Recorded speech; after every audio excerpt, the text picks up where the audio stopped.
কখনো কখনো এমন কাশি হয় যা অ্যান্টিবায়োটিক কিংবা কাপ সিরাপে কিছুতেই কমতে চায় না। কথা বলতে গেলেই শুরু হয় কাশির দমক, আর অবিরাম কাশির চোটে রাতে ঘুমোনো যায় না।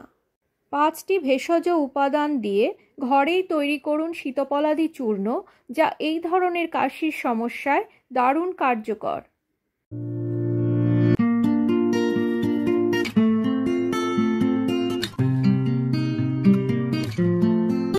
পূর্ণবয়স্ক ব্যক্তিরা কাশির সমস্যা কমাতে 2 গ্রাম পরিমাণে এই চূর্ণ দিনে 3 বার মধু মিশিয়ে খাবেন।